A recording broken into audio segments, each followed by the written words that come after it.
Halo Sobat Prak, ketemu lagi sama gue Patriot Ulul. Kali ini gue mau review satu film yang baru tayang dari Marvel Studio. Dan sebenarnya gue agak telat nonton karena ini udah tayang dari tanggal 14 atau 15 Februari kemarin, berjudul Madam Web. Sebenarnya gue punya intuisi kalau film ini mungkin gak akan sebagus ekspektasi gue tentang film-film superhero lainnya. Oke, jadi film ini sebenarnya masih termasuk dalam Sony Spider-Man Universe yang di dalamnya ada Venom 1 dan 2. Dan film ini sebenarnya adaptasi dari satu karakter superhero Marvel bernama Madam Web, atau di sini diperankan oleh Dakota Johnson sebagai Casey Webb. Film ini menceritakan seorang supir ambulans bernama Cassandra Webb, atau di sini nickname-nya adalah Casey Webb, diperankan oleh Dakota Johnson, dan juga partnernya yaitu Uncle Ben Parker yang diperankan oleh Adam Scott. Sampai ada satu momen di mana Ben dan Casey ini berusaha menyelamatkan satu korban kecelakaan di sebuah jembatan, dan Casey ini malah terjebur masuk ke dalam air, dan di situ Casey ini baru sadar kalau dia itu punya satu awakening atau power, kekuatan di mana dia bisa melihat masa depan. Dan villain dari film ini bernama Ezekiel Sim, yang dimana udah diperkenalkan dari awal cerita ya. Kita udah nggak perlu menebak-nebak siapa villainnya di sini.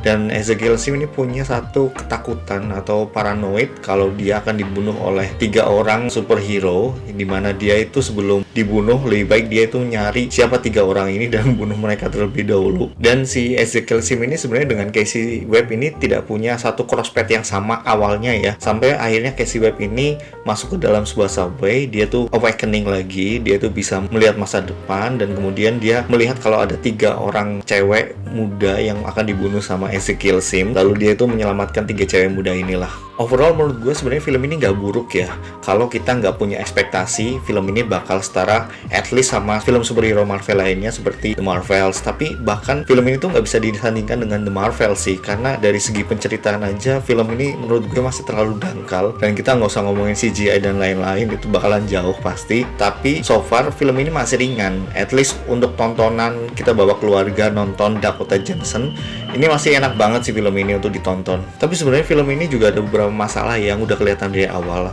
Yang pertama adalah gap teknologi ya, karena setting film ini itu tahun 2003, dimana di situ udah ada monitor LCD yang menurut gue kayaknya baru ada tahun 2010 ke atas lah. Tapi mungkin gue salah, correct me if wrong juga. Dan itu ngingetin gue kayak film Dallas Buyers Club ya, dimana itu setting tahun 85 dan udah ada Lamborghini Aventador sih di posternya belakang. Kalian bisa cek sendiri sih. Dan yang kedua adalah adanya Ben Parker yang waktu masih muda ya. Di sini Ben Parker digambarkan masih muda. To be honest, gue sebagai fans Spider-Man itu sulit untuk gak melibatkan di universe mana Cassandra Webb ini, karena Ben Parker tahun 2003 itu masih semuda itu gitu loh.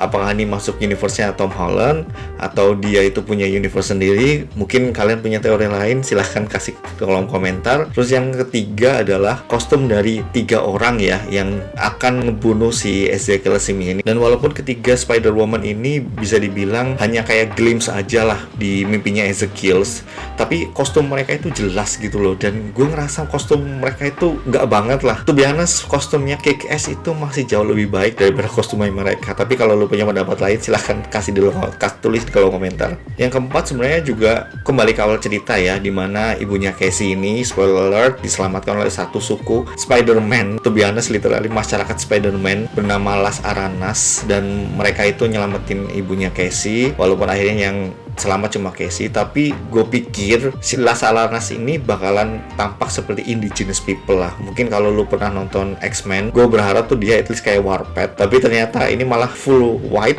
dan gue ngerasa ini agak aneh aja sih. Ini suku pedalaman di Amazon dan mereka tampilannya kayak civilized people lah bisa dibilang. Dan to be honest, Adam Scott ini di sini menurut gue nggak nge-build chemistry yang baik ya dengan Dakota Johnson. Gue nggak tahu, di awal-awal bahkan mereka udah punya sekitar 20 menit pertama itu full mereka semua, dan gue nggak ngelihat adanya chemistry yang baik sih antara Dakota Johnson dan Adam Scott di sini ya. Tapi mungkin lu punya pendapat berbeda, karena the whole story ini benar-benar di driving sama Casey Webb ya, atau Dakota Johnson. Benar-benar Adam Scott ini lebih ke ekstra sih. Ini bukan supporting karakter sih menurut gue, lebih ke ekstra saja. Dan motivasi dari Ezekiel Sims ini menurut gue juga dangkal ya, karena dia takut akan ada 3 orang Spider-Woman yang akan ngebunuh dia, dan dia harus bergerak untuk ngebunuh Spider-Woman tersebut. Menurut gue untuk ukuran seorang pria kaya, dia bisa melakukan lebih dari cuma sekedar ngeburu 3 orang yang akan ngebunuh dia lah. Dan untuk orang yang tinggal di apartemen semewah itu, ya gue pikir sih paling nggak dia bisa sewa tentara bayaran lah untuk nge-hunt down atau ngeburu orang-orang yang dia pikir akan membunuh dia di masa depan. Tapi malah dia lebih memilih untuk solo action ya, untuk nge-hunt down 3 orang ini. Dan kekuatannya juga menurut gue agak nanggung ya. Jadi dia cuma bisa merayap di dinding, dia bisa melompat-lompat, terus juga dia tuh punya sentuhan racun lah. Dan spoiler alert, final battle-nya dia atau pertarungan terakhirnya dia sama Casey Adam tuh ngerasa dia tuh lebih ke bego aja sih di sini sih. Tapi mungkin lu punya pendapat berbeda. Dan chemistry yang coba dibangun oleh Dakota Johnson ya dengan ibunya ketika dia kembali ke Peru, menurut gua nggak kena aja dan cringe aja sih, karena backstory dari Dakota Johnson masa kecil ini emang nggak ada hubungan sama ibunya, dan nggak ada juga cerita di mana dia mungkin ngalamin abusive, ngalamin dia butuh sosok ibu. Ini bener-bener nggak kelihatan sekali kalau memang ini perlu untuk dibangun antara chemistry dari ibunya dan Dakota Johnson dan masa lalunya. Gue nggak ngelihat adanya urgensi untuk ke situ sih. Dan juga ya after all this ya, malah dia itu baru ngerasa gue kayaknya perlu untuk ngebangun chemistry gue nih sama ibu gue nih setelah Dakota Johnson ini awakening dan dia nyelamatin 3 cewek future super spider woman ini, dan dia mulai ngelihat kembali catatan ibunya, dan gue ngerasa cringe aja sih. After all the time loh masalahnya. Tapi sebenarnya ada beberapa scene menarik ya, ada beberapa momen menarik di film ini. Yang pertama adalah ketika Dakota Johnson ini mencoba menyelamatkan 3 cewek ini ketika Pak Uncle Ben ini coba nganterin Aunt Mary ini ke rumah sakit yang mau melahirkan, dan itu kayak adegan Fast Furious sih, mungkin kalian bisa tonton sendiri. Dan yang kedua adalah di final battle ya, pas awakeningnya si Dakota Johnson atau Casey Webb ini, dia tuh bisa dibilang kayak Rogo Sukmo ya di sini, campur Kage Bunshin no Jutsu, yang menurut gue itu oke lah, cukup menghibur lah. Aneh tapi gue terhibur di sini. Kalau Adam Scott gue bilang kayak lebih ke ekstras ya, gue malah lebih mikir kalau 3 cewek ini bisa dibilang malah supporting karakter di sini ya. Memang ada semacam agenda walk sih kalau gue lihat sih, ya representatif lah, ada Hispanic, Black, terus ada White juga di sini, cuma kurang Asian aja sih.